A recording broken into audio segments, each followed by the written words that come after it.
हम पढ़ रहे हैं व्याकरण के अंग। पहला अंग हमने पढ़ा वर्ण विचार, दूसरा है शब्द विचार और तीसरा होता है वाक्य विचार।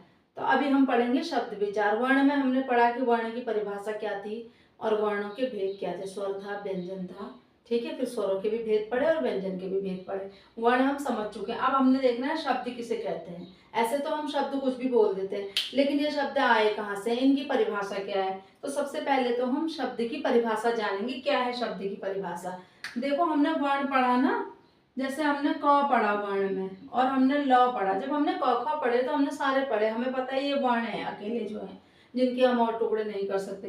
पर अब हमने इनको मिला दिया, क प्लस ल हमने एक साथ कर दिया इनको, तो ये हो गया कल।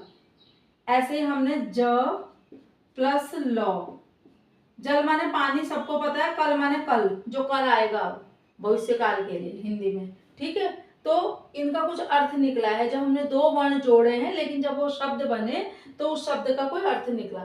तो परिभाषा क्या बनी, डेफिनेशन क्या बनी कि वर्णों के सार्थक मेल को शब्द कहते हैं, ठीक है। हो गया शब्द। लेकिन ये शब्द कहाँ से आए हैं और इन शब्दों के कितने भेद हैं। अब व्याकरण में तो ऐसे पूछा जाएगा कि शब्द आए कहाँ से हैं। ऐसे तो हमें कोई मतलब नहीं है, हम शब्द बोल रहे हैं। लेकिन शब्द के चार भेद हैं, उत्पत्ति के आधार पर, रचना के आधार पर, प्रयोग के आधार पर, अर्थ के आधार पर। सबसे पहले हम उत्पत्ति के आधार पर पढ़ेंगे।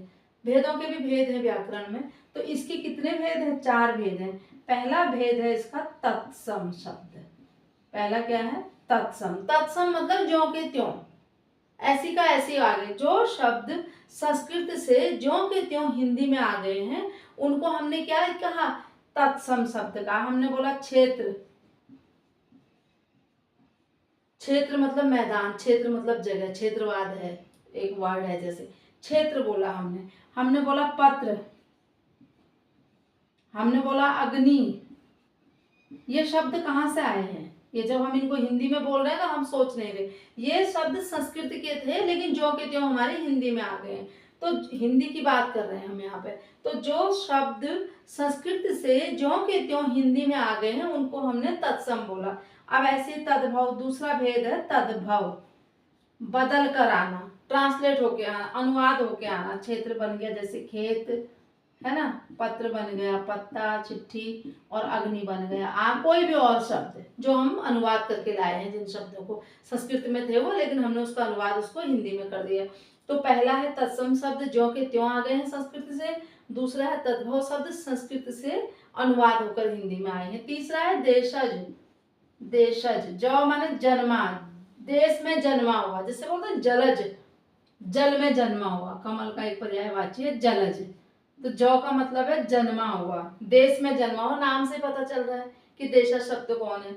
अब जो इधर उधर से हमारे देश में कहीं से आ गए अलग प्रांतों से, तो वो सब हमने सब जगह मिक्स कर दिए। वो हमने बोल दिया, जैसे लोटा, पगड़ी, लात, बहुत सारे ऐसे शब्द हैं जो कहाँ से आए हैं, अलग अलग जगहों से आए हैं और हमने प्रयोग कर दिए, जो जिनको हम देशज में रखेंगे तीसरे भेद में। चौथा भेद होता है विदेशी या विदेशज।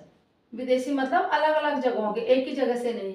कुछ शब्द हमारे चीनी हैं, कुछ शब्द हमारे पुर्तगाली हैं, कुछ शब्द हमारे फारसी हैं। मोटर हो गया जैसे, रेलगाड़ी, जो हम अलग अलग शब्दों को हम बोलते हैं, तो वो शब्द कहाँ से आए हैं, विदेशों से आए हैं, दूसरी जगह से आ गए हैं, और उनको हमने हिंदी में प्रयोग करना शुरू कर दिया है।